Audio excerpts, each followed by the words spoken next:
Hello everyone, मैं मनीष आप सभी का स्वागत करता हूं मेरे YouTube channel math with Manish Tiwari में।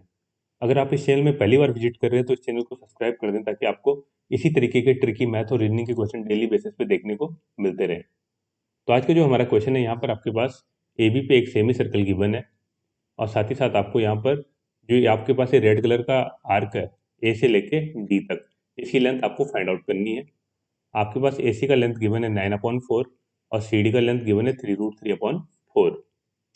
और आपके पास जो ये ए बी पे हमने सी डी एक परपेंडिकुलर लाइन ड्रॉ की है, तो आपको यहाँ पर इस कर्व की लेंथ को फाइंड आउट करना है। तो फर्स्ट ऑफ ऑल आप इस वीडियो को पॉज करो और खुद यहाँ पर ट्राई करो कि जो आपके पास ये ए डी वाला आर्क है इसकी लेंथ क्या होगी। आई होप आपने इस वीडियो को पॉज किया होगा और आपने खुद ट्राई किया होगा। और अब हम देखते हैं कि किस तरीके से हम इस क्वेश्चन को इजीली सॉल्व कर सकते हैं। इस क्वेश्चन को सॉल्व करने के लिए आपको कुछ बेसिक रिक्वायरमेंट होगी, आपको जो पता होना चाहिए। क्या पता होना चाहिए आपके पास? अगर आपके पास कोई भी एक सर्कल गिवन है और अगर इस सर्कल में आपके पास कोई भी दो कॉर्ड हैं, ठीक है, और अगर ये आपस में एक दूसरे को कट करती हैं, परपेंडिकुलरली कट भी कर सकती हैं और अगर कैसे भी कट करती हैं तो उनके बीच में क्या प्रॉपर्टी होती है। मान लो आपके पास ये ए बी कॉर्ड है और ये दूसरी वाले आपके पास सी डी कॉर्ड है और ये किसी पी पॉइंट पे मिलती हैं, तो आपको एक प्रॉपर्टी क्या पता होना चाहिए। अगर ए पी का लेंथ ए है और पी बी का लेंथ बी है, पी डी का लेंथ आपके पास सी है और आपके पास पी सी का लेंथ डी है, तो आपके पास क्या प्रॉपर्टी होती है? आपके पास प्रॉपर्टी होती है ए इंटू बी इक्वल टू होता है आपके पास सी इंटू डी। ठीक है, आपको एक तो ये वाली प्रॉपर्टी पता होनी चाहिए और दूसरी प्रॉपर्टी आपको एक पता होना चाहिए कि अगर कोई भी दो कॉर्ड आपस में परपेंडिकुलर बाइसेक्ट करती हैं, तो यहाँ पर अगर मेरे को रेडियस फाइंड आउट करना है इस वाले सर्कल का, तो रेडियस फाइंड आउट करने का फॉर्मूला होता है 4r² equal to A square plus B square plus C square plus D square. ठीक है, तो इनकी हेल्प से हम इस क्वेश्चन को इजीली सॉल्व कर सकते हैं। और अगर आपको ये फॉर्मूला पता है तो वेल डन, अगर नहीं पता तो इस वीडियो के डिस्क्रिप्शन बॉक्स में मैं एक लिंक दे दूंगा, वहां से आप इस वाले फॉर्मूले को देख सकते हैं कि किस तरीके से हम इसको ड्राइव करते हैं। तो अब देखते हैं हम किस तरीके से इस क्वेश्चन को इजीली सॉल्व कर सकते हैं इन बेसिक कंसेप्ट के थ्रू। तो फर्स्ट ऑफ ऑल हम क्या करेंगे, जो हमारे पास ए बी पे सेमी सर्कल गिवन है, हम इसको कंप्लीटली ड्रॉ कर देंगे। ठीक है, हमने यहाँ पर क्या कर दिया, कंप्लीट सर्कल ड्रॉ कर दिया। तब हम क्या करेंगे, जो सी डी वाला लाइन है हम इसको कंप्लीट एक सी डी की कॉर्ड बना देंगे। ठीक है, इस वाले सर्कल की कॉर्ड बना देंगे और आप ये एज्यूम करो कि आपके पास सर्कल को ई वाले पॉइंट पे कट करती है। तभी हमने प्रॉपर्टी पढ़ा ए C into C B equal होगा आपके पास डी सी इंटू सी ई। अब जो आपके पास एक कॉर्ड है, ठीक है, और ये आपके पास जो ए बी वाली कॉर्ड है, यहाँ पर कहीं आपके पास सर्कल का सेंटर होगा। ठीक है, तो मीन्स जो आपके पास डी वाली कॉर्ड है, इसको ए बी क्या कर रहा है, परपेंडिकुलर बाइसेक्ट कर रहा है। मीन्स जो आपके पास सी डी का लेंथ होगा वही आपके पास सी का लेंथ होगा, क्योंकि ये दोनों साइड क्या होती है, इक्वल होती है। अगर कॉर्ड को परपेंडिकुलर बाइसेक्ट करते हैं और अगर सेंटर से पास होता है तो दोनों की लेंथ क्या होती है, सेम होती है। मीन्स सी ई किसके इक्वल होगा, सी डी के इक्वल होगा। तो सी ई की लेंथ होगी आपके पास 3√3/4। आई होप आपको इतनी चीज़ें क्लियर होंगी। अब आप यहाँ पर इजीली सी बी की वैल्यू को फाइंड आउट कर सकते हो। ठीक है, तो सी बी की वैल्यू क्या आएगी आपके पास, अभी हमने पढ़ा था क्या होता है आपके पास 9/4। ठीक है, means A C into C B equal to D C into C E. तो यहाँ पर आप लिख सकते हो 9/4 इंटू सी बी, ये किसके इक्वल होगा आपके पास, सी डी का लेंथ आपके पास 3√3/4 इंटू 3√3/4। यहाँ से आप जब इसको सॉल्व करोगे तो आप देखोगे 3 इंटू 3 9, तो ये 9 कट जाएगा आपके पास और 4 से ये 4 कट जाएगा, तो आपके पास क्या बचेगा यहाँ पे, सी बी इक्वल तो आपके पास आएगा 3√3 इंटू √3 आ जाएगा, तो आपके पास 3/4। ठीक है, तो सी बी का लेंथ आपके पास आ गया यहाँ पर 3/4। आई होप इतनी चीज़ें आपको क्लियर होंगी। अब हमने कहा था कि अगर हमको इस सर्कल का रेडियस फाइंड आउट करना है तो उसका फॉर्मूला होता है आपके पास 4r² इक्वल टू ए सी का लेंथ आपके पास कितना 9/4, तो इसका स्क्वायर हो जाएगा 9/4 का स्क्वायर प्लस सी बी का लेंथ आपके पास 3/4 का स्क्वायर।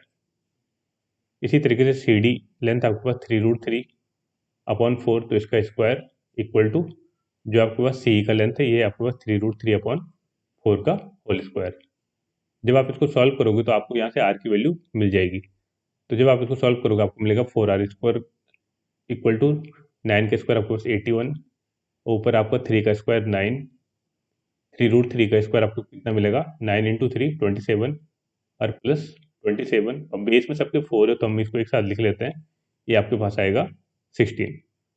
ठीक है, और अगर मैं इस वाले 4 को यहाँ मूव कर दूँ तो ये आपके पास आएगा 16 इंटू 4।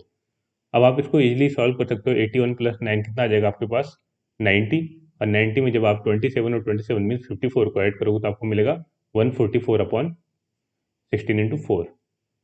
ठीक है, लेकिन अगर मेरे को रेडियस की वैल्यू चाहिए तो यहाँ पर मैं इसका रूट ले लूँगा पूरे का, तो मेरे को रूट मिलेगा 144 का 12, 16 का रूट आएगा आपके पास 4, और 4 का रूट आएगा आपके पास 2। तो यहाँ से जब आप इसको सॉल्व करोगे तो आपको रेडियस की वैल्यू मिल जाएगी 1.5 या 3/2।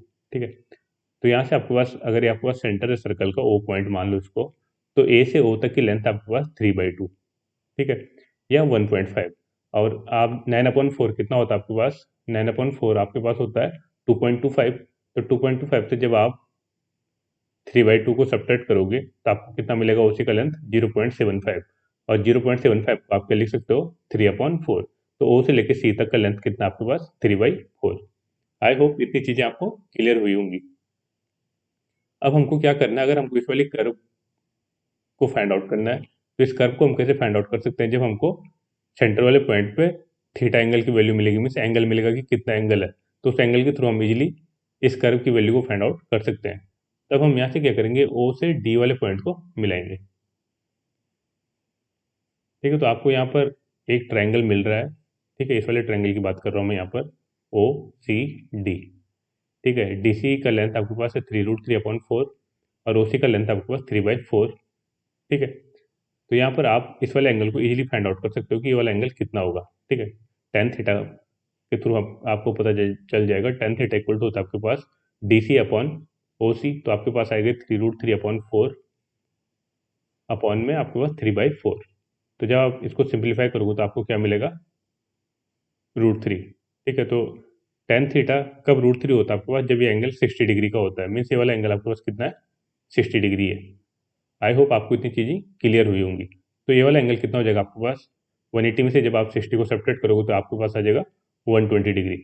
और जब आपके पास ये एंगल मिल गया तो वो आप इजीली ए डी एंगल को फाइंड आउट कर सकते हो। इस तरीके से फाइंड आउट कर सकते हो, आपके पास सर्कल का रेडियस है 3/2। ठीक है, तो आप देख सकते हो इसका कंप्लीट का पेरीमीटर कितना है, कंप्लीट का पेरीमीटर होता है आपके पास 2πr। ठीक है, तो आर की वैल्यू जब आप 3/2 पुट करोगे तो आपको मिलेगा 3π। ठीक है, मीन्स अब आप देख सकते हो कि 360 डिग्री पे आपके पास पेरीमीटर है 3π, लेकिन मेरे को तो केवल कितना चाहिए, 120 डिग्री पे चाहिए। तो 120 डिग्री में इसको जब 3 से डिवाइड करूंगा तो मेरे को 120 डिग्री पे मिल जाएगा। तो इसको भी मैं 3 से डिवाइड करूंगा तो आपको मिल जाएगा पाई। ठीक है, तो जो आपके पास ये रेड कलर का आर्क है ए डी, इसका लेंथ कितना होगा आपके पास, पाई होगा। आई होप आपको चीज़ें क्लियर हुई होंगी कि किस तरीके से हम यहाँ पर इस वाले कर्व की लेंथ फाइंड आउट कर सकते हो। बाकी आप यहाँ पे सेक्टर फॉर्मूला भी लगा सकते हो। सेक्टर फॉर्मूला क्या होता है आपके पास, सेक्टर फॉर्मूला होता है आपके पास, मीन जो आपके पास ये एंगल है, जैसे यहाँ पर 120 डिग्री है। ठीक है, तो आप 120 अपॉन 360 इंटू 2πr। ठीक है, और आर क्या है यहाँ पर, 3/2 सर्कल की, तो आप यहाँ पे लिख सकते हो 3/2। इससे आपका ये कट जाएगा, और 120 से 3 टाइम्स, तो 3 से 3 कट जाएगा तो आपको क्या मिलेगा, पाई मिलेगा। तो आर के डी का लेंथ कितना हो जाएगा आपके पास, पाई। तो आई होप आपको चीज़ें क्लियर हुई होंगी कि किस तरीके से हम यहाँ पर इस आर की लेंथ को फाइंड आउट कर सकते हैं। और अगर आपको ये वाला फॉर्मूला देखना है कि ये वाला फॉर्मूला कहाँ से आया, तो इसका लिंक मैं डिस्क्रिप्शन बॉक्स में दे दूंगा, और वहाँ से आप इसको इजीली फाइंड आउट कर सकते हो कि किस तरीके से हम इस वाले फॉर्मूले को ड्राइव करते हैं। तो इस वीडियो को देखने के लिए धन्यवाद। मिलते हैं नेक्स्ट वीडियो में कुछ ऐसे ही ट्रिकी क्वेश्चंस के साथ, और इस क्वेश्चन को आप और लोगों के साथ शेयर करें ताकि उन्हें पता चले कि किस तरीके से हम इस क्वेश्चन को इजीली सॉल्व कर सकते हैं। इस वीडियो को देखने के लिए धन्यवाद। मिलते हैं नेक्स्ट वीडियो में, तब तक के लिए थैंक यू, बाय।